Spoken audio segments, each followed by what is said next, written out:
बिस्मिल्लाहिर्रहमानिर्रहीम। अस्सलाम वालेकुम दोस्तों, कैसे हैं आप सब। निस्बत और सोहबत से फ़र्क तो पड़ता है।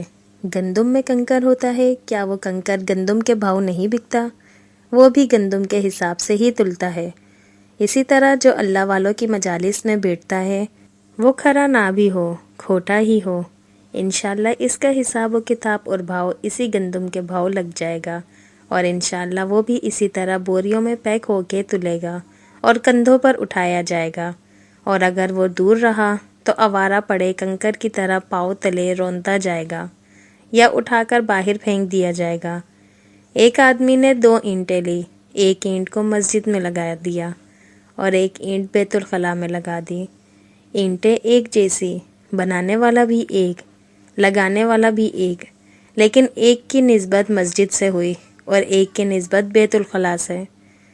जिस ईंट की निस्बत बैतुल खला से हुई वहाँ हम नंगा पाँव भी रखना पसंद नहीं करते और जिस ईंट की निस्बत बैतुल्लाह से हुई वहाँ हम अपनी पेशानियाँ टेकते हैं, इसको होंठों से चूमते हैं, बोसा देते हैं। दोनों के रुतबे में फ़र्क क्यों हुआ? कीमत एक थी, चीज़ भी एक थी। एक ही तरीके से दोनों ईंट एक इंसान ने लगाई भी। फ़र्क सिर्फ ये था कि दोनों की निस्बत अलग अलग थी। अपनी निस्बत अल्लाह वालों से रखें, यकीनन बहुत फ़र्क पड़ेगा इंशाल्लाह। तो दोस्तों, हम अपनी निस्बत अच्छे लोगों से रखेंगे तो हमारी लाइफ पे अच्छा असर पड़ेगा। तो कौन कौन इस बात से एग्री करता है लाजमी कमेंट करके बताइएगा। और जो मेरे चैनल पे न्यू हैं प्लीज़ सब्सक्राइब किए बिना ना जाइएगा। वीडियो पसंद आए तो प्लीज़ लाइक लाजमी कर दीजिएगा। इंशाल्लाह फिर मिलते हैं नेक्स्ट वीडियो में, तब तक के लिए अल्लाह हाफिज़।